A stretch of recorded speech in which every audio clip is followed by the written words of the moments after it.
درویشانہ زندگی میں بادشاہی کرنے والا، پیوند لگی کپڑے پہننے والا، اللہ کے رسول صلی اللہ علیہ وآلہ وسلم کا پہلا جانشین اور جمہوریت کا سچا علم بردار حضرت ابو بکر صدیق رضی اللہ تعالی عنہ ہمارے رسول پاک صلی اللہ علیہ وآلہ وسلم سے صرف 2 سال چھوٹے تھے۔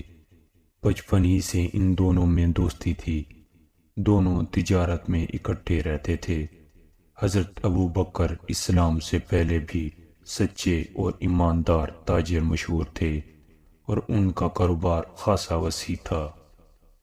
جب ہمارے رسول پاک صلی اللہ علیہ وآلہ وسلم کو نبوت عطا ہوئی تو نوجوان میں سب سے پہلے اسلام کو قبول کرنے والے حضرت ابو بکر رضی اللہ تعالی عنہ ہی تھے۔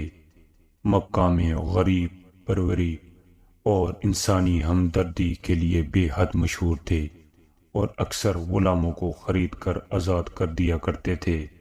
لیکن جب کافروں نے خدا کے نبی صلی اللہ علیہ وآلہ وسلم اور اس کے دوستوں کو دکھ دینا شروع کیا تو رسول پاک صلی اللہ علیہ وآلہ وسلم ابو بکر رضی اللہ تعالیٰ عنہ کو ساتھ لے کر مدینہ کی طرف چلے۔ راستے میں کفار کی طرف سے خطرہ تھا، چنانچہ سور پہاڑ کے ایک غار میں چھپ گئے۔ جب مدینہ پہنچے تو مسجد کے لیے زمین ابو بکر رضی اللہ تعالی عنہ ہی نے خرید کر رسول اللہ صلی اللہ علیہ وآلہ وسلم کی خدمت میں پیش کی۔ اس کے بعد قریش مکہ سے لڑائی شروع ہو گئی۔ بدر، احد اور خندق سب لڑائیوں میں ابو بکر رضی اللہ تعالی عنہ شامل رہے۔ فتح مکہ کے وقت بھی موجود تھے۔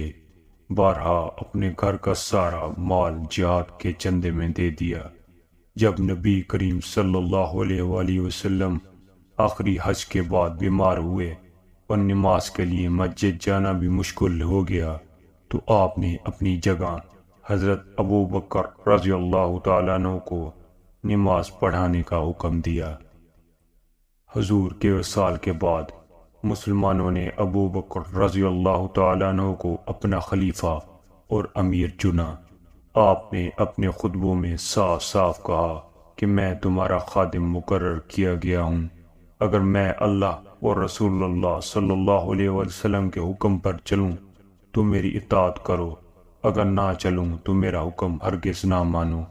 حضرت ابو بکر رضی اللہ تعالیٰ عنہ کے خلیفہ بنتے ہی بہت سے فتنے پیدا ہو گئے۔ بعض جھوٹے نبی اٹھ کھڑے ہوئے اور بعض جاہل لوگ ان کے حامی بن گئے۔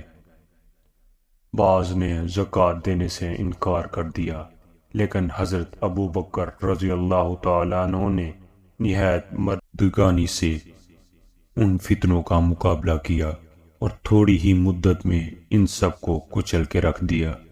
ایرانیوں اور رومیوں سے لڑائیاں ہوئی، لیکن ان کی فیصلے حضرت ابو بکر رضی اللہ تعالیٰ عنہ کے انتقال کے بعد ہوئے۔ تاہم عراق اور شام پر مسلمانوں کا قبضہ حضرت ابو بکر رضی اللہ تعالیٰ عنہ ہی کے عہد میں ہو گیا تھا۔